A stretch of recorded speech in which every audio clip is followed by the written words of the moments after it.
is in crisis. การแก้ไขปัญหาโควิดถือเป็นวาระแห่งชาติ And people are looking for hope and answers. Thai PBS World is there with you with the best minds of the day. Join us on Thai PBS World tonight, every weekdays at 7 p.m. Thai PBS World, we bring Thailand to the world. สวัสดีค่ะ Very good evening and welcome to our 7 o'clock news Thai PBS World tonight. I am Natha Gomonwadin. Good evening, I'm Nad Bunag. And Kunat, today we see major rallies scattering around many areas of Bangkok, even amidst the rain. And it seems that the student protester and the youth movement will carry on and go ahead with the Sunday gathering at the Victory Monument. And that would be Democracy Monument. And that would be the biggest demonstration so far this Sunday. But at the same time, Thailand has found 17 new cases of COVID-19 today, and all of them are in state quarantine. Yes, and amidst the tension of pro-democracy, protesters insist that they will go ahead with major rally at Democracy Monument on Sunday on Ratchadamnern Avenue. This Sunday, despite mounting pressure from authority and supporters of the government who are offended by what they see as their anti-monarchy strand. The rally will follow a series of demonstrations in Bangkok and in some other major provinces in recent weeks by students and political activists who are demanding a new constitution and a House dissolution, as well as an end to harassment of government critiques by state authorities. However, a rally on the campus on Thammasat University last Friday has raised the anti-government activities to a new level. The protesters included in their demand a sweeping reform of the monarchy. The protesters' new demand is seen as an unprecedented and direct challenge to the country's most revered institution. It's still unclear whether this Sunday's rally will see a repetition of the demand.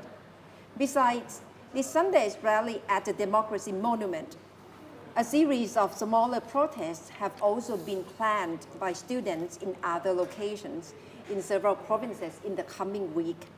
And in what is seen as an overt sign of support for the anti-government movement, Pheu Thai party said today it will assign its MPs to be at every rally to be held. Somkit Chirapong, an Ubon Ratchathani MP of Pheu Thai, said the MP's responsibility is to coordinate with protest organizers and security agencies to ensure safety and order for the rallies. Pheu Thai is one of the opposition parties that have been openly supportive of the student rallies. Prime Minister Prayut on Thursday cautioned against any attempts to create unrest in the country and said the government was trying to find out who was financing the activities of the anti-government groups.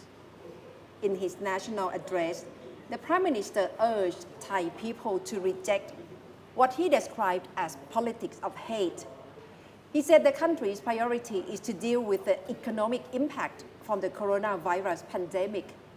He also tried to reach young people who have become increasingly frustrated with the present economic and social conditions. The future belongs to young people. Our future is in the hands of the young, he said, adding that young people should lead the way to help the country out of the present hardship. Prime Minister Prayut had earlier said that he was ready to sit down for a dialogue with the protesting students. However, he has yet to schedule a meeting with them. So that would be a meeting that Prime Minister is quite looking forward to, Kunnat. But so far, we haven't heard from student representatives. And it seems like the student representatives are not really willing to talk to the Prime Minister or even the government because they decided to go ahead with the protests. And despite that, there's heavy rain today. We're seeing a few student demonstrations in many places, including Chulalongkorn University.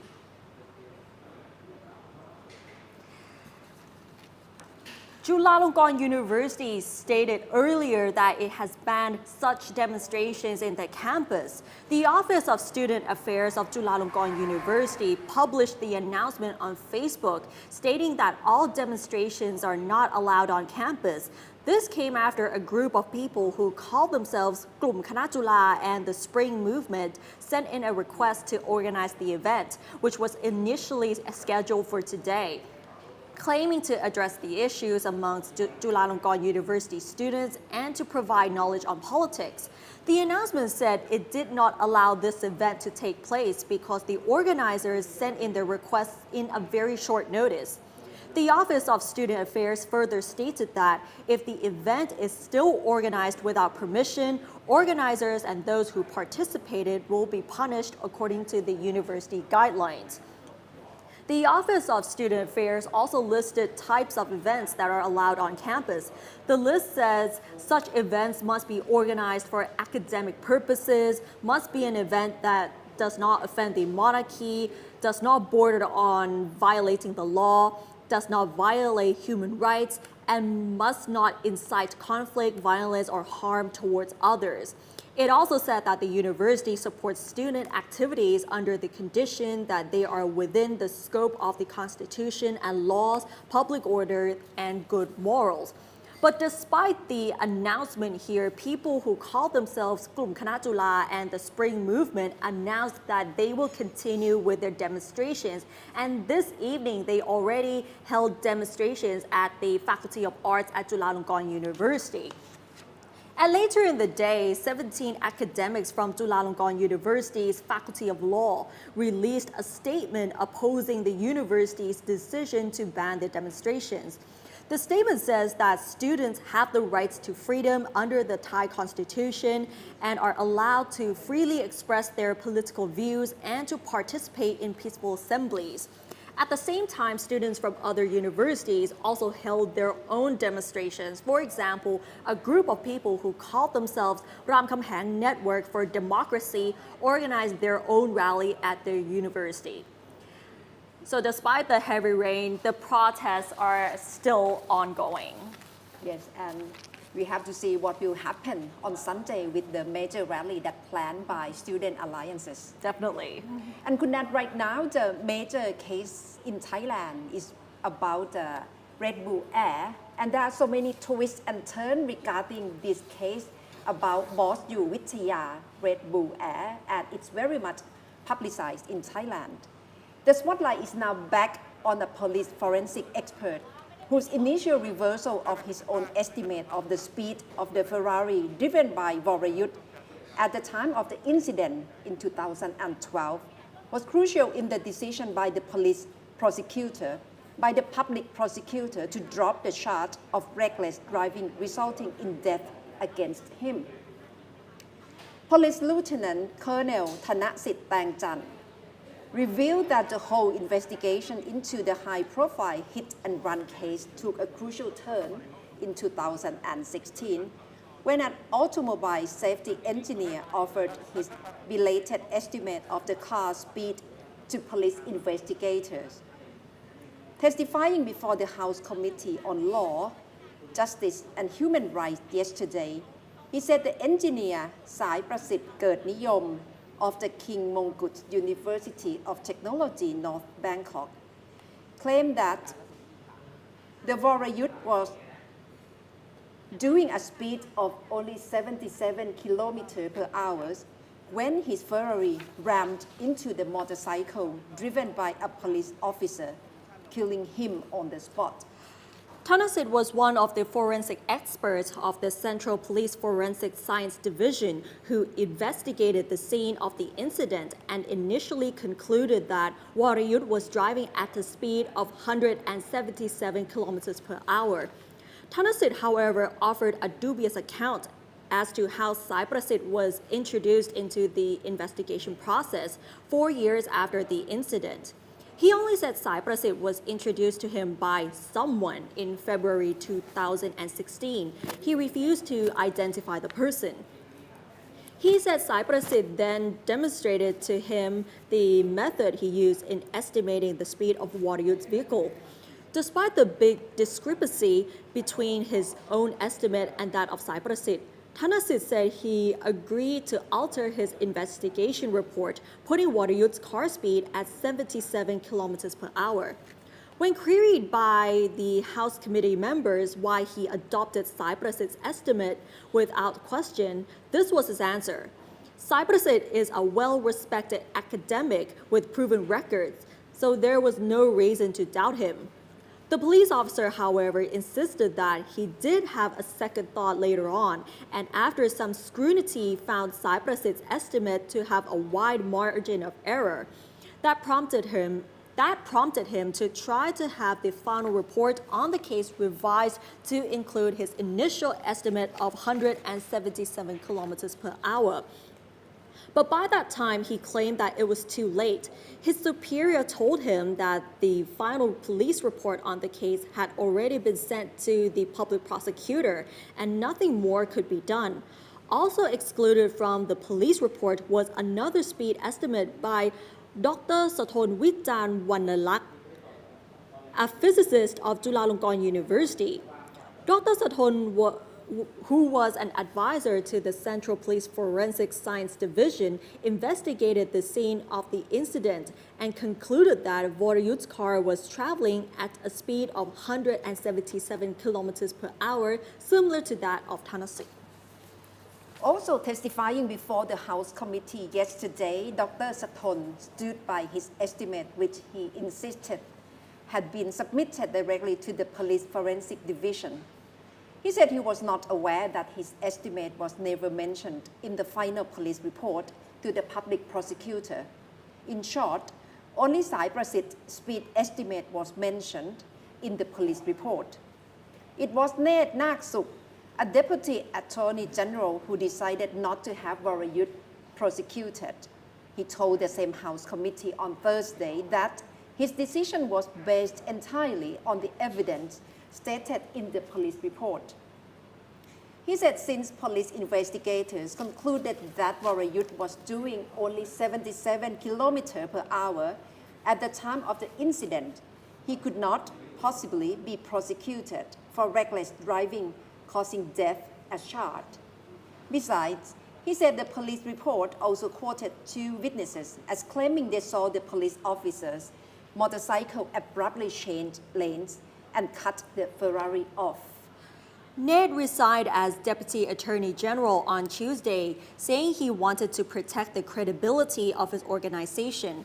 During his testimony yesterday, Police Lieutenant Colonel Thanasit was under pressure to say whether there was interference in the investigation process of the case. Rangsiman Rom, an MP of the Move Forward Party and a member of the House Committee, challenged the police officer to be straightforward in his testimony. He said, "It looks like you are now a scapegoat and you have a chance today to speak the truth." However, Thanasit did not respond to this one.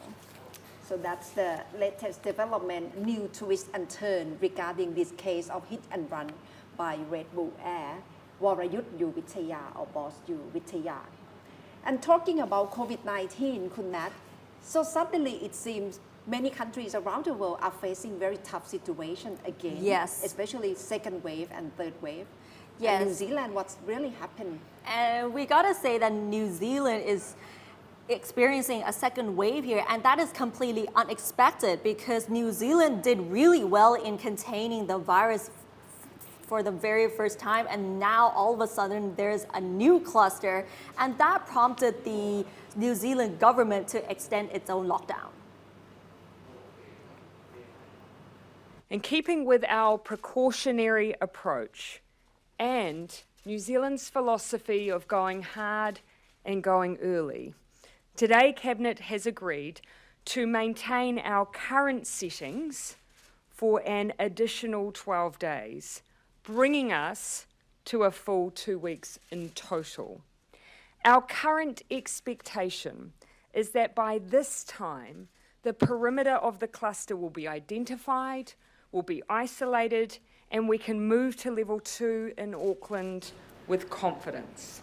In keeping with our And today, New Zealand has found 12 new cases of COVID-19 today. All of them are linked to this cluster in Auckland, and that prompted the government to extend its lockdown measures, which was initially going to end tonight. And Prime Minister Jacinda Ardern announced today that New Zealand will maintain its current lockdown setting for 12 more days. This means the lockdown, which was imposed since Tuesday night, will be extended until 11:59 p.m. on August 26th. At the moment, Auckland is under a level 3 lockdown, while the rest of the country is under level 2. However, Prime Minister Ardern said there is no need to move to a level 4 lockdown at this stage, and their aim was to restore level 1 freedoms as quickly as possible. With the newest cluster that was first detected in a family in Auckland 2 days ago, currently there are 30 active cases connected to this. Officials believe that an imported strain of the virus is responsible for the country's first outbreak in 3 months, but they are still investigating how the family got infected. Director General of Health Ashley Bloomfield said it was a positive sign that all the new confirmed cases were linked to the Auckland cluster, but noted 2 were recorded in Tokura in the neighboring Waikato region. He said we are not out of the woods yet during a televised news conference, adding that contact tracing and testing would continue at high levels in coming days. Mr. Bloomfield also reminded New Zealanders that the problem with the recent outbreak is the virus and not the people. The problem is the virus, it is not people. People are the solution. We need to remember that the cause of this worldwide COVID-19 pandemic and the response in New Zealand and globally is this new virus. There is no blame or stigma attached to anyone having COVID-19, and we should treat each other as we would want to be treated, with dignity and respect. It has been more than 100 days for New Zealand to go without any infection, but so suddenly the number of new cases has rising quite sharply.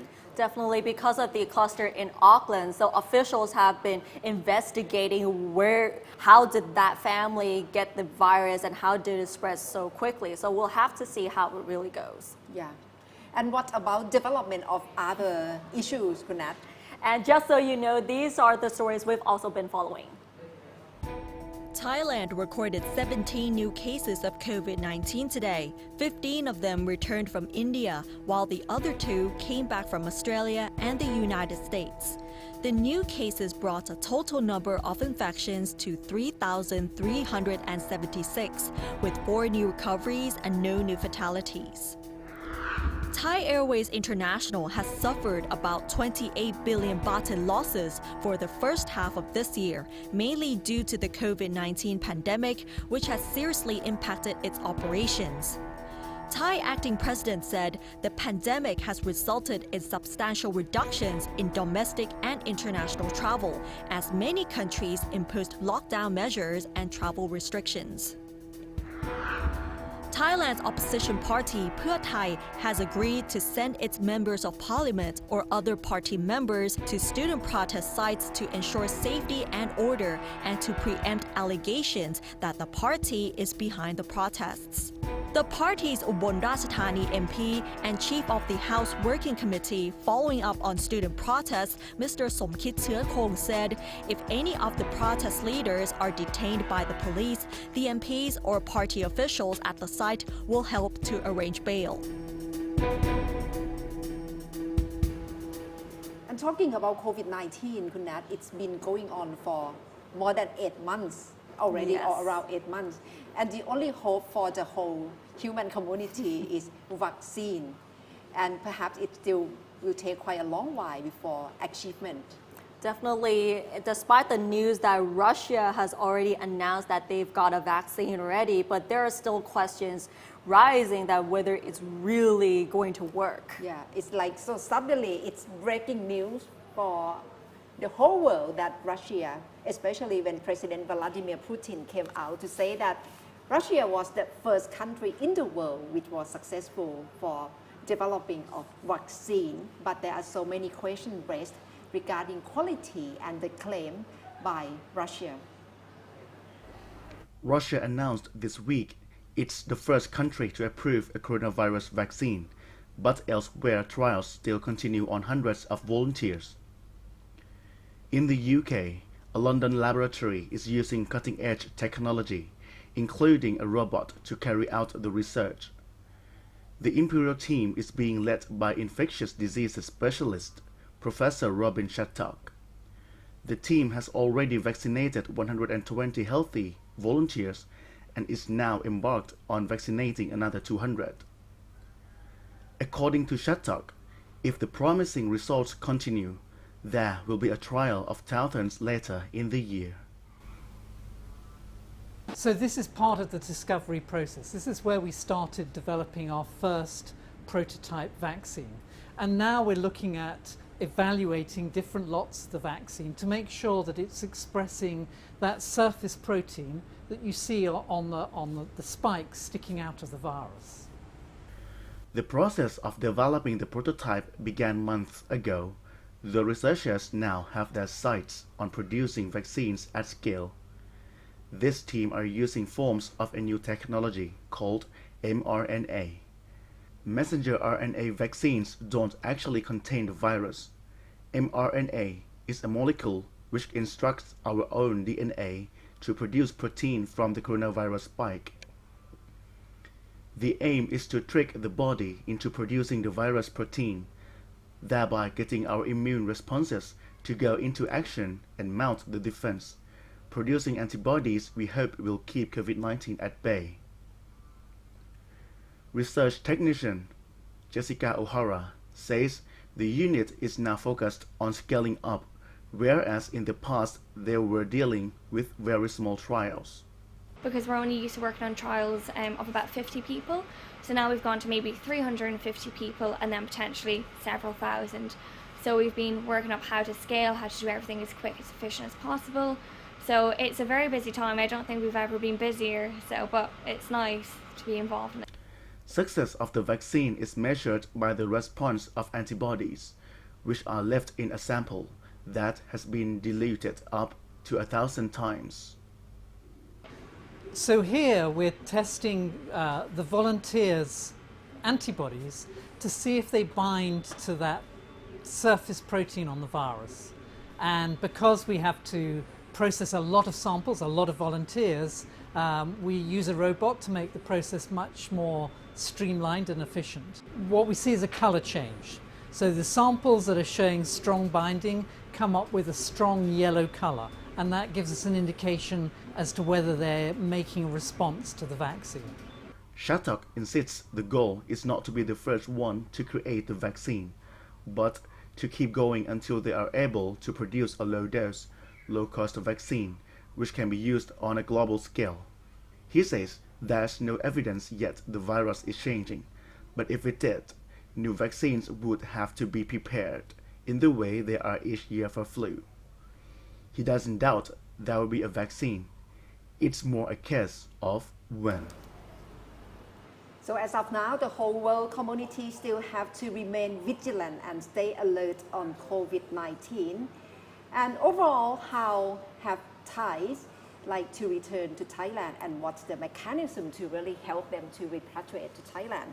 Right now, we are going to talk to Kun Nathapanu Nopakun, Deputy Director General, Deputy Spokesperson of Ministry of Foreign Affairs. Good evening, Mr. Deputy. Yes, good evening. Swadee krap, Kun Natha and Kun Nat once again. สวัสดีค่ะ So far, how's your workload as the spokesperson, especially in COVID-19? Is your workload has been lighter lately?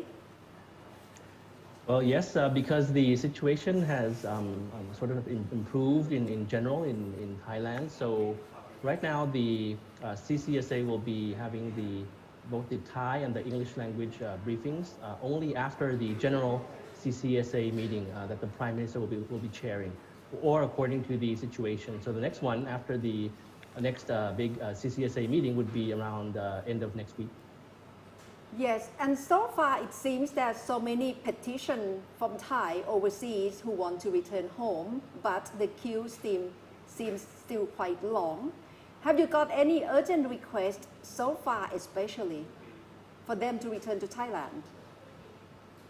Well, yes, first of all, I'd just like to say that the government, the Ministry of Foreign Affairs, continues to assist Thai nationals abroad in repatriating back to Thailand. To date, right now we have already sent back over 69,000 Thai nationals from 97 countries and territories. Out of this, of course, the majority is by air, and around 20,000 plus is by land, and the others by sea. This month in August, there remains around 14,000 Thai nationals who have registered to return in August. Right now, we're in almost the middle of August, so a number have already begun to return. So with the 600 persons per day quota, that can be reached in August. But for the next month, we'll have to see what the numbers are. So we've been receiving, of course, requests from Thai nationals all around the world to return. That is still continuing, of course. The Ministry of Foreign Affairs, the CSA, has been directly alerted of various cases, be it in Europe or in other countries around the world.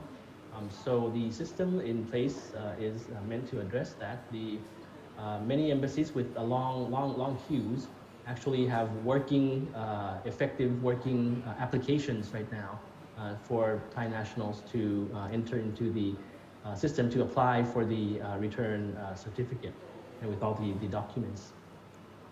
Yes. And what about the ban of international flights to arrive in Thailand by CAAT, Civil Aviation Authority of Thailand? They said it would have to be indefinite ban. So what is complaint among international visitors who would like to arrive at Thailand at this juncture? Have you got any complaints? Yes, well, the travel ban is still in place for Thailand through the CAAT regulation, as you mentioned. That, of course, is being assessed monthly. Right now, as you know, we are one of the top countries that are able to control COVID around the world, and we've been recognized for that. So to get to that point for safety, of course, many measures still have to be in place.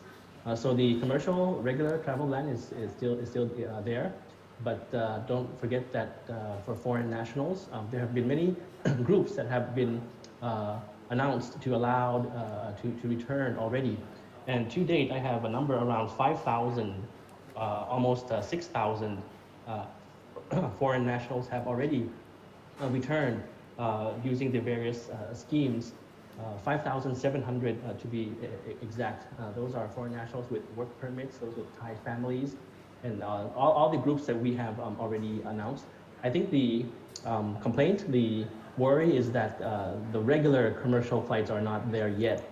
That's why it has limited the freedom of choosing the date of coming into Thailand. It has also perhaps regulated the feeling that Thailand's kind of open for tourism once again. It's just that feeling, I think. But all in all, those who have the criteria, who are under the criteria to return to Thailand, they can apply at the embassy. And as I mentioned, almost 6,000 have already returned, and the numbers will increase every week. Mr. Deputy, as we know that the situation in Thailand probably a bit more relaxing because of the no new case of local infection. And can you tell us what's the atmosphere of the meeting of CCSA during the daily briefing each day? Has it been more relaxed so far? Yes. So the I would call it the general CCSA meeting. That's around once a month, wherein the Prime Minister is chair. But every single day at around 8:30 a.m. in the morning, we have we call it the regular daily CCSA meetings. It's the Sabakha Lek, it's a smaller scale Sabakha, the smaller scale CCSA. but of course with all the relevant agencies, not chaired by the Prime Minister. So this meeting happens every day, 8:30 until around 11. The atmosphere, Kunata, as you asked, the atmosphere has been a bit perhaps less worrisome for the various issues that we have to solve, but still in the long term there are many issues that still have to be addressed. If it's about numbers, the numbers are, of course, as you mentioned, not there's no domestic infection for 70, 80 days already, but the concern is not there. The CCSA daily meeting is addressing concerns for the future as well, and for the ones today as well. Meaning, for example, when many provinces now are keen to open up in terms of businesses, so they have been in CCSA discussing the various measures that have to be put in place. For example, yesterday, the CCSA members of this daily meeting visited the province of Phuket to talk to the locals there, to talk to the officials there, to see the possible avenues when Phuket will be opening up more, or opening up more as a bubble, you know. So in the future, when there is a special arrangement, for example, from countries like China or Republic of Korea, the arrangement would be that they would go directly to Phuket, and the containment would be there to do their tourism, to do their business, and then return. So that is being explored in terms of the CCSA. Also, since the second wave is actually inevitable, I would say, many experts have said that already, although it's delayed in Thailand, which is good news. So since the second wave is inevitable, it will come for sure, perhaps in a small scale or a large scale, depending on the situation in various countries. Many countries have faced a large scale second wave. But when the second wave comes, the CCSA has been discussing on how to prepare for that, how to prepare the general public for that. Also, the incoming Thai nationals, the incoming foreign nationals, there are various specific cases that have to be addressed on a daily basis. Of course, in Suvarnabhumi and Don Mueang Airport, flights are coming in on a daily basis, be it Thai repatriation or foreign nationals. So there are case-by-case things that the CCSA has to address and approve for special cases. Like, as you remember, one special case would be those who are sick, right? Those who have a medical emergency. So those are being considered case by case on a daily basis by the CCSA meeting. So the atmosphere is less on the spread, less on the numbers, less on the measures that we remind the public, because we've reminded the public like 100 times, 1,000 times already about the 5+1 measures. So not less on that, but more on the future planning and then the implementation of what we'll do in the future to maintain a COVID-free infection in Thailand. So based on the CCSA's observation that you visited Phuket the other day, what have you seen so far? How has Phuket been recovering from the pandemic? Yes, unfortunately, I was not on that trip, but the Ministry of Foreign Affairs had a representative there.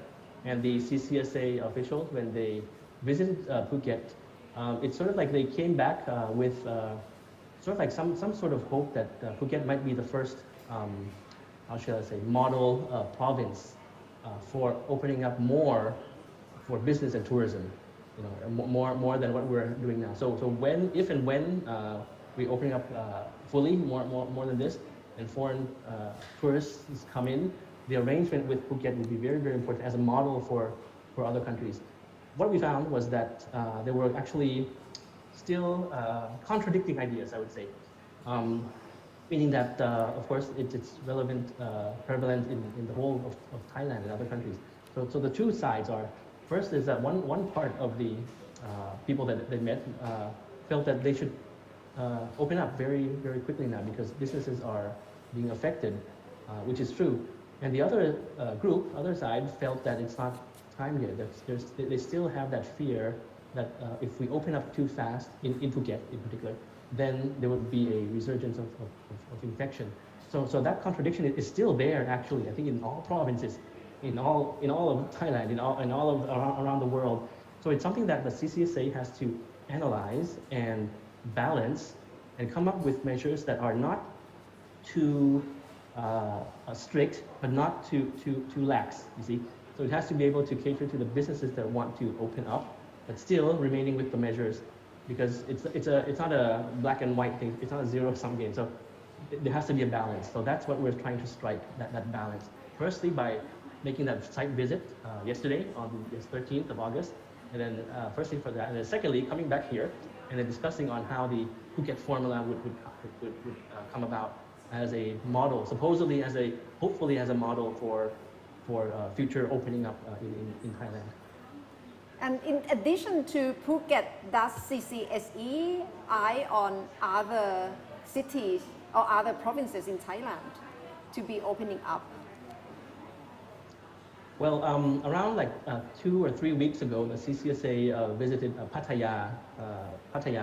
And as you know, Pattaya was they had very strict measures because it's of course a beach, a tourist destination. So they had that all of those measures in place. And then aside from that, Phuket. I think we'll have to see first how these destinations fare in terms of the measures, the new measures, province-specific measures. We have to see first how they do, and then it might be able to be duplicated in other cities. But there's one group, of course, that's dying to open up more for special arrangement tourism, directly to Phuket, directly to Pattaya, things like that. But of course, there has to be that balance, as I mentioned, with those who are still worried that the spread might, the second wave might start in those provinces, so to speak. If it's opened up too fast, with people putting their guard down. But meanwhile, of course, as I mentioned, if I can just briefly go back a little bit to the Thai nationals. As you might know, of course, yesterday we had, just to update, we had the flight arriving from Uzbekistan, 102 Thai workers. In the last episode, when I was with Thai PBS World, we talked about the plan to return. So these workers have returned already yesterday, August 13th, to Thailand. So aside from that, the other countries that we're taking care of around the world, there were some cases, as you see in the news, of officials of the Thai embassies actually being infected with COVID. That's in Riyadh and in Manama, Bahrain. And we're very grateful that the Prime Minister has extended his care and his thoughts for the better health of the embassy officials, the Thai embassy officials in those two countries who are actually continue to serve and take care of the Thai people abroad. With the Thais who are desperate to come back to Thailand, as there have been many cases that want to come back because their parents are dying or they have to meet someone there. And we've been hearing complaints that they didn't receive enough help. So what have you been doing so far to solve this issue? Yes, firstly, Kundan, on the communication with embassies, as I mentioned just now, some staff were infected because of their work. So they're living actually in a risk area, but continuing to serve the Thai people there. So in terms of communication, they've been bombarded, of course, since the beginning of this year with so many contacts and requests. So I think it's about managing the communication with the Thai public. But they've moved to social media, as well as some embassies have applications for better communication with the Thai public. There are some, I am aware, that wanted to contact the embassy, but then of course some embassies with so many people are kind of busy. So I think it's just a matter of time before they get back to the Thai nationals. When the information is registered with the embassy, they will consider special cases, emergency cases, and then, as I mentioned, medical cases, those who have urgent need to be on the next available flight, so to speak, because they have to visit their sick parents, as you mentioned, or have some emergency. So that's a consideration that is always there for the embassies. We'd like to offer our moral support to both the embassy officials and as well as the Thai people still remaining outside the country and who wish to return. I think it's best for it's a matter of stronger communication, and we're looking at that on a daily basis. If there's any gap or any people who are left missing can't contact the ambassador or embassy, the CCSA is always open for that communication. And we've been receiving here in Bangkok many communications directly from Thai people abroad into the inbox of the CCSA Facebook, for example, saying that they're trying to contact the Thai embassy in XX country, but the lines are always busy because I found out it was a country that had so many Thai people contacting at the same time.